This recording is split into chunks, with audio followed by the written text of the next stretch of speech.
Hi, I'm Stewart Spinks and welcome to episode 357 of my podcast, Beekeeping Short and Sweet. So it's Varroa Treatment time once more.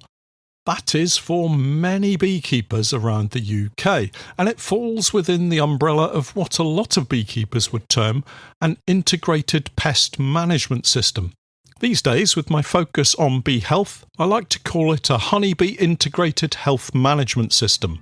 It's a bit of a mouthful, but listen in to hear why.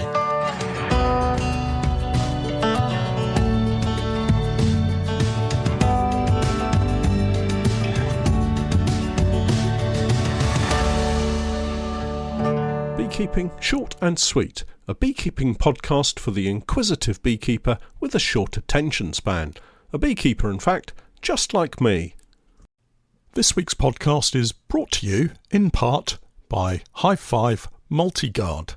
So, when you need a little peace of mind that your bees are safe from dangers of all kind, pesticides, hornets, wasps and mice are no match for Hive 5. The Hive 5 Multi-Guard is the best one in town.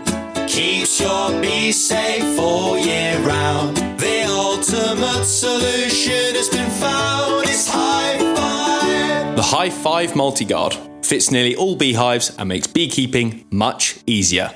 Hive 5.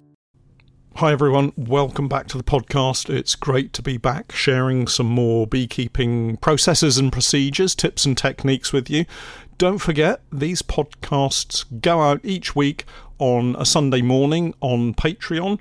I sometimes record them a few days earlier. And if you're catching up or listening as a non-subscriber on any of the other podcast apps, do take a look at the options for getting the podcast on the day that it's released and at the same time supporting what I'm trying to do for beekeepers everywhere. Talking of tips and techniques, this week's major topic is my Honeybee Integrated Health Management System. I know it's a bit of a mouthful, and yes, mostly I would describe it as an integrated pest management system, but I prefer to use the word health because that's where my focus is. Healthy bees. Healthy bees are happy bees. Healthy bees are productive bees. Really important that when I say productive, I'm not just referring to honey production. It could be productive as in reproductive. Healthy bees producing lots of brood at the start of the season. Of course, reproductive bees can also lead to a colony level reproduction in the spring, and that of course is swarming. So we need to be mindful of that when we have really healthy bees. That's not to say sickly bees will not swarm, of course they will, but as a beekeeper, when our healthiest, strongest hive disappears over the hedge, it is a little bit disappointing to say the least. Most of my HIMS, HIHMS, Honeybee Integrated Health Management System, HIMS processes are simply part and parcel of what I do on a day-to-day basis in the apiary and what a lot of beekeepers do, having had years of repeating the same thing each and every time you inspect your bees. Now this could be as simple as washing my hive tool between each colony inspection, but also more thoughtful SOPs, standard operating procedures, which I'll come on to. Breaking down the HIMS, remember it's Honeybee Integrated Health Management System, the simplest way to think of it is as sections of controllable workload that we beekeepers can manage to best create and maintain healthy colonies within our apiaries. Now, that might simply be 2 or 3 hives at the bottom of your garden, or it might be hundreds of beehives scattered across several counties. I suspect for most, it will probably be somewhere in between, as it is for me. We've built up our colony numbers over the course of this year, back to close on 100 colonies, would you believe, from a low point of around 35 back in the early spring. This in itself was a vulnerable time for colonies, being split and split again to increase individual nukes and create colonies strong enough to get through the coming winter months. Time will tell if I've managed that project successfully or not. But what I can say is that I've focused on the health of our bees at every step and considered carefully whether a colony is healthy enough and strong enough to cope with being split into several 2 or 3 frame nucleus colonies. We'll have a look at my season on and off as we go through to give examples of how I practically use my HIMS process to maintain strong and healthy colonies. There's a lot of information here, so I'm going to call today part 1, and I'll see if I can finish it off next week. If not, it might run into a 3 or even a 4-parter. But it's really important information, and I don't want to rush it, particularly for any new beekeepers that are out there. First up, what are the kind of areas that I can immediately manage? So, personal hygiene, apiary hygiene, hive hygiene, workshop hygiene, honey room hygiene, it's quite a list, pest control, disease management, and finally, for want of a better description of the category, other stuff. So let's get started with what seems like a very large list, but actually it's pretty straightforward, and if you use this routine consistently, it will become second nature and you'll wonder what all the fuss was about. I'd like, if you'd allow me, to dive deep into this topic. So this week we'll look at personal hygiene and apiary hygiene, and then next week we'll tackle some of the other topics. So personal hygiene, a really important category, and I'm not talking about having a shower and cleaning my teeth each morning, although yes, I do. What I am talking about is, wherever possible, all of my PPE, personal protective equipment, is clean and ready to be used for inspecting my colonies. My bee suits are regularly washed. You'll often see me switch between bee suits in different videos. This is because the previous suit is in the wash or has become dirty while I'm inspecting. One very valuable best practice tip I can give is to always have available a spare bee suit, just in case you discover something nasty, such as a foul brood infection, or when you're taking the honey off, you manage to spill lots of nectar and honey over your bee suit. Once you're finished inspecting the hive, head back to your safe place, maybe car, truck or garden shed, change out of your bee suit, stick it into a sealable bag and put on a clean suit. I know the chances of spreading a foul brood disease in particular between hives via a bee suit are low, but why take the risk? You're all familiar with my use of washing up gloves by now.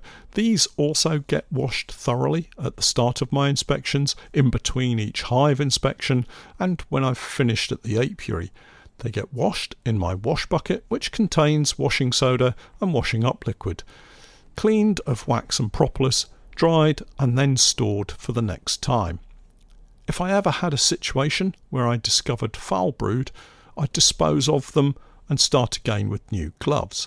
There's no point in taking a chance, however small, so go in with fresh, spotlessly clean PPE wherever you can in this situation. I mostly wear welly boots these days, sometimes walking boots. The wellies are washed down regularly, and again, although no great risk is posed by them, why wouldn't you take all precautions? It takes just a couple of minutes. A quick spray with a dilute bleach solution from a bottle after cleaning, and they'll be dry before I get to the next apiary. In case you're wondering, it's a 10% bleach solution by volume. A litre spray bottle with 100 ml of bleach and topped up to 1,000 ml a litre with tap water. So that's bee suit, gloves and boots sorted. The same applies to gauntlets if you wear them, as I sometimes do. After finding an infected or even a suspected infected colony, swap out everything or pack up for the day and sort the other hives another time. Remember, foul brood diseases are notifiable diseases, so contact your local bee inspector as soon as you're able if you have a suspicion. Let's move on to apiary hygiene. First up, don't share apiaries with anyone else. And I know there will be some of you out there doing just this and you've never had a problem, and that's fine.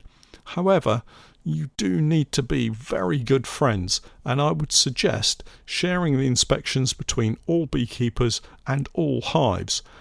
Dare I say, you never know how someone will react when they discover that their bees have EFB or AFB, and you really don't want to be kept in the dark for any time at all if this happens. The best way, I would suggest, is to keep your apiary to yourself and arrange mutual visits to help each other. When you get to your apiary, have a good look around. Check the entrances to all of your hives. Are they all as active as each other? Yes? Well, that's great. No? Question yourself what might be happening. If you suspect a problem with the hive, let's say you have 6 hives in an out apiary and one of them is very quiet compared to all the others, leave that one alone until the very last inspection. Check all the other hives first and confirm that they're doing fine. Then look at the suspect hive. If you do it the other way round and find a serious problem, it will scupper your plans for all of the rest of those colonies and potentially put your other hives at risk too. It's very tempting to dash in and make sure everything is okay, but don't do it. Leave that one colony to the very end of your inspection routine. If it is a foul brood situation, you've inspected all of your other hives first and you can safely deal with the infected hive before bagging up all of your contaminated clothing and equipment before calling the bee inspector. Let's assume all of the colonies are flying well. You can see pollen being brought back to all the hives and everything looks fine. It's inspection time. Light your smoker and prepare all that you might need for your inspections. Grab your wash bucket. What wash bucket, I hear you cry? You've never used one. Well, now here's a situation that could lead to poor practice. If you have a bucket with a lid, pop in some water, washing soda and washing up liquid, and use this to wash your gloved hands and hive tools between each and every hive inspection. I can guarantee you the inspections will be all the more enjoyable, and that's because a clean hive tool makes prizing and lifting hive parts a lot easier than a hive tool caked in wax, propolis and honey. And of course, there's a potential risk that a mist disease could be inadvertently spread by transferring a small chunk of brace comb stuck to your hive tool from one hive to the next. So you've carried out your inspection, but the bees have built a lot of brace comb around the crown board. Let's also say they've run out of space and snuck through the crown board and into the void within the roof and built some comb in there too. You'll want to add a queen excluder and super and at the same time scrape out the comb in the roof. This goes into your waste bucket, not on the floor. Waste bucket, I hear you say? Never had one. Again, brace comb, burr comb, propolis scrapings, old frames, old wax, in fact anything you remove from the hive needs to be kept securely in a lidded container. In the case of frames, maybe a spare empty brood box with a sealed floor and roof. Then you can deal with them away from the apiary. So, inspections complete, and actually one of your colonies is dead, we'll pretend. What to do? Well, don't just leave it there with the entrance open. If you suspect a sinister problem, once again I'm referring to foul brood, you mustn't take it away. You need to call the bee inspector and get him or her to confirm it. But don't leave the hive in the apiary with an open entrance. It's just inviting other honeybees to visit, rob out the honey and take back a nasty disease to their own hive. Seal the hive, and by that I mean turn the entrance block so that nothing can get in at the front, and check the hive all round for any gaps or holes that bees and wasps can get through. A bit like when you check your supers after you've put your clearer boards on to remove honey. remove everything else back to your vehicle and have a clean down. Let's assume that it was a successful inspection and we didn't find anything to worry about and all the hives are alive and healthy. Wash your gloves and wash your smoker. Actually, I'm guilty of not always washing my smoker, and eventually so much soot and tar builds up that I can't really close the top. It's at this point I remember I'm supposed to be cleaning my smoker and give it a good wash. Hey presto, the top fits perfectly and I can open and close it with ease once more. I like to let my smoker burn out before doing all of this. If you can judge how much fuel you need to add as you get towards the end of your inspections, there shouldn't be too much left for you to deal with. Lift open the top, place the smoker in a safe place, somewhere like a large patch of dirt, not in the middle of a patch of long dry grass, please. Common sense here. When you open the top, it will allow the fuel to burn more easily, and you'll get flames out of the top of the smoker. So please do take great care with this, and absolutely don't do this if you're anywhere near combustible material. Use a smoker box, plug the end of your smoker, maybe with some damp grass or a cork, and put it safely away in your smoker box and close the lid. Deal with it somewhere else. Safety first, please. Just be very careful with your smoker and the tinderbox conditions that are out there right now. Have a walk around your apiary. Here we're looking for anything that we may have dropped, such as a bit of comb, the odd frame that you've forgotten to pick up, maybe even a hive tool. I've done it before, so I know that this happens. Don't leave anything that your bees could find and rob, or at the very least, find of interest. If one bee finds something of interest, you can guarantee others will too. And if there's any hint of a problem on it, it's going to spread. Back to the car, or if you're at home, the shed, and take a look at where you're at. Is everything washed and ready to go for next time? Do you need to change the wash bucket water? Is your bee suit clean enough to be used again? Be honest here, it doesn't matter if it's just honey. Get it washed and ready for next time. Are you using nitrile disposable gloves or marigolds like me, or maybe leather gauntlets? They will all need attention in one way or the other. If you have to use leather gauntlets, could I suggest putting some nitrile gloves over the top to keep them clean? They're quite tricky to get clean once they pick up a little bit of wax and propolis. Wash, spray or otherwise clean your boots, wash down your now cool smoker and put everything away in its place ready for next time. Honestly, although I've taken a full podcast to chat about this initial process, when you do it regularly enough, it will become second nature, and you'll look at other beekeepers and wonder why they don't do it. Having said that, don't be that beekeeper that other beekeepers look at with a knowing frown. Well, that's it for this week. For all of you who haven't yet signed up to my Patreon page, I, together with Steph, have been creating beekeeping content for many years now. And if you're looking for some straightforward, down-to-earth tips and techniques, help and advice, then do take a look at my Patreon page. We have over 1,600 individual beekeeping posts, videos and podcasts filled with useful and timely help and advice. My approach is pragmatic and calm, sometimes entertaining, but always with help and support for beekeepers at the heart of what I do. I keep my videos short and concise wherever possible. No waffle, no flannel, just honest beekeeping advice from years of keeping bees. Take a look and join me for the new 2025 beekeeping season. It'll cost you less than a jar of honey. Head over to Google and search for Patreon and the Norfolk Honey Company.